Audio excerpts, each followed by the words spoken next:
Welcome to part 2 of I Worked at Chuck E. Cheese as a Night Guard. The animal electronics were moving. The dim light from the monitors was the only source of illumination, creating long shifting shadows that danced around the walls. The air was cool and stale, with a faint, musty smell that lingered from years of accumulated dust. A small fan whirled quietly in the corner, doing little to dispel the sense of unease that filled the room. I took a deep breath and settled into the chair, trying to focus on the tasks at hand, while the darkness outside seemed to close in around me. I looked at the monitor in front of me, its screen dark and lifeless. I reached over and flicked the switch, and the monitor came to life with a soft hum. The security cameras began to feed live footage onto the screen, each camera view slowly flickering to clarity.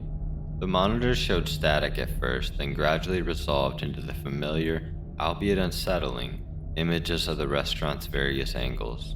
The main dining area appeared empty and forlorn, with tables and chairs scattered in disarray. The arcade games stood still, their once vibrant colors now muted in the dim light.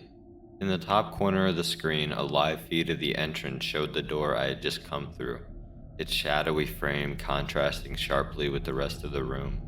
The camera seemed to capture every corner of the space, though the shifting shadows and occasional glitches in the feed made it difficult to shake the sense of unease. As I scanned through the different camera angles, I couldn't shake the feeling that something was off. The restaurant, usually so full of life and noise, now felt hauntingly empty, and the monitors seemed to magnify the silence that enveloped the place. Sitting in the chair, I tried to relax and let the hours slip by, but time seemed to stretch endlessly. The clock on the wall flashed 12:45, and I turned my attention to the monitors, trying to keep myself occupied. I focused on the stage where animatronics were supposed to be.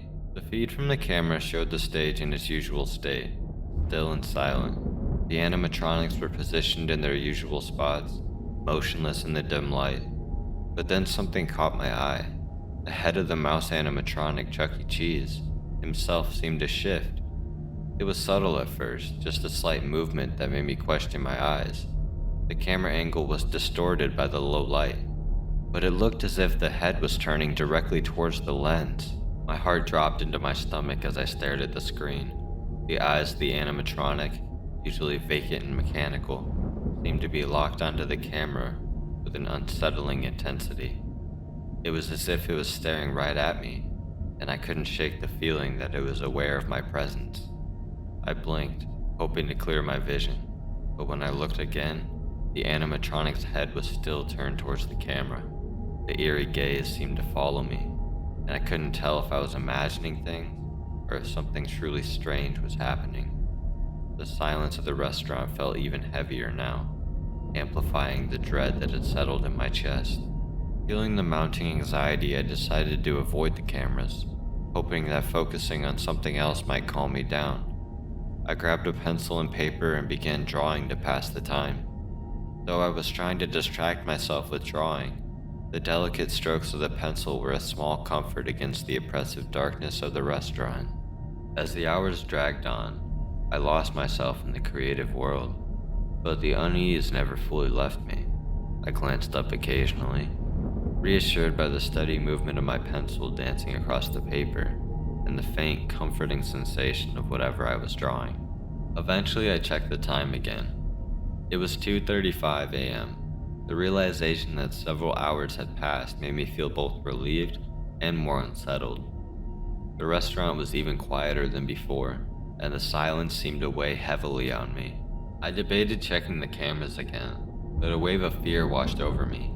The thought of facing whatever might be on those screens was daunting, and I wasn't sure I could handle seeing something unsettling again. The fear of what I might see or what I might not see kept me rooted to my seat, the pencil in my hand offering only a temporary escape from the eerie reality of my surroundings. I knew I had to check the cameras. It was part of my job, no matter how much I dreaded it. Steeling myself, I forced myself to look at the monitors. As the feeds flickered to life, a cold shiver ran down my spine. All 4 animatronics were on the stage. their heads turned towards the camera.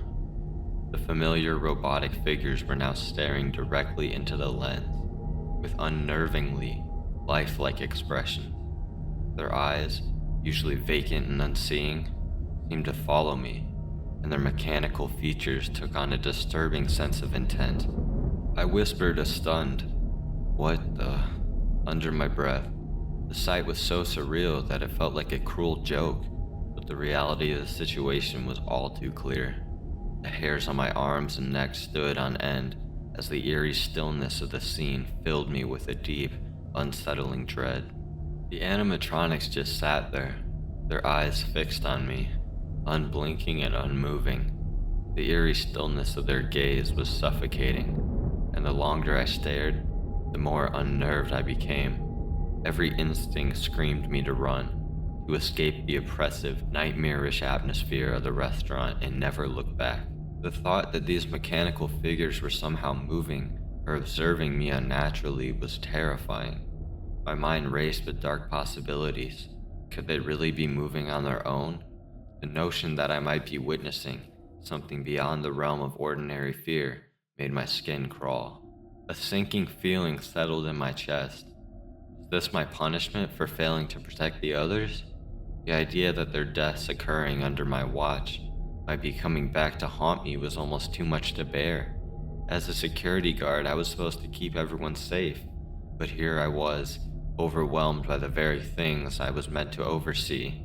The guilt and fear combined, making the thought of staying even more unbearable. I glanced back at the cameras, relieved to see the animatronics had returned to their usual positions, no longer staring directly at the camera.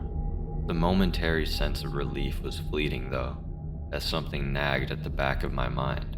I quickly realized that something was wrong. There should have been 5 animatronics on stage, but now only 4 were visible. The absence of the mouse animatronic, Chuck E. Cheese himself, was unsettling. Where was he? The sight of only 4 figures instead of the usual 5 filled me with a fresh wave of anxiety. The missing animatronics seemed to amplify the eeriness of the situation, and the silence in the restaurant felt even more oppressive. I had to figure out where Chucky was, and why he was no longer on stage, but the fear of what I might find made the thought of investigating even more daunting. I stayed perfectly still, straining to listen for any sound that might indicate someone or something approaching. The silence was thick, punctuated only by the distant hum of the restaurant's aging equipment. Then I heard it, faint, almost imperceptible footsteps growing closer and closer to my office. Each step seemed to echo louder in my ears, making my heart race uncontrollably. The sound was steady, deliberate, and it sent a jolt of terror through me. I was on high alert, every muscle tensed, ready to bolt at the slightest sign of danger. The money I was making felt insignificant compared to the fear and dread I was experiencing. No amount of cash was worth facing whatever was creeping up to my office.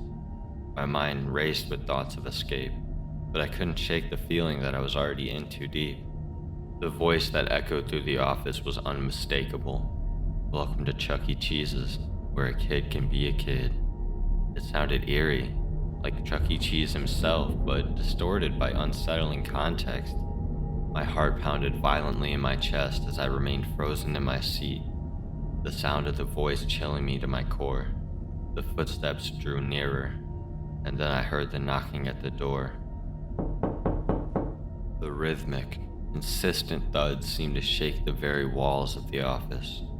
I had no intention of answering. The fear was overwhelming. The knocking grew louder, more urgent, and I felt trapped in a nightmare where I couldn't escape. My mind raced as I looked around the office for a place to hide. The room was small and cluttered, with no real cover to speak of. Fortunately, there were 2 doors in the room. If I was cornered, I'd have a chance to flee through the other exit. My hands shook as I planned my escape, knowing that if I needed to, I could use the second door to make a run for it. The creeping dread remained, but the thought of a possible escape route gave me a sliver of hope amidst the terror. After what felt like an eternity of taunting, the door was suddenly and violently smashed open with a single, forceful push. Standing there was a towering, nightmarish figure, its features grotesquely distorted and unsettling. Without a second thought, I bolted from my chair and sprinted towards the exit, my breath coming in ragged gasps. The pounding of heavy footsteps echoed behind me, growing louder and more menacing as I ran. Glancing towards the stage, I saw the remaining 4 animatronics staring at me, and one of them was now moving to join the chase. I burst through the front door of the building, ignoring the terrifying sight behind me. My car was just a few yards away, and I ran straight for it. Fumbling with my keys as I struggled to unlock the door, I threw myself into the driver's seat, heart pounding and hands shaking, and quickly started the engine. The car roared to life, and I peeled out of the parking lot, my eyes fixed on the road ahead. As I sped away, the sense of impending danger slowly faded. Though the adrenaline still coursed through me, I didn't dare look back, focusing solely on getting as far away from that nightmare as possible.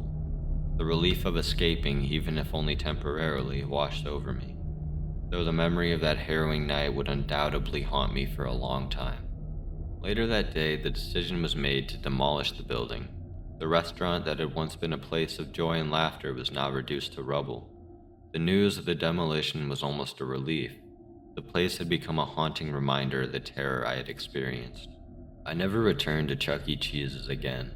The memories of that night and the sight of the animatronics would linger in my mind, and the thought of working there again was unbearable. The restaurant, now just a heap of debris, was a stark symbol of the nightmare that had unfolded, and it was clear that chapter of my life was permanently closed.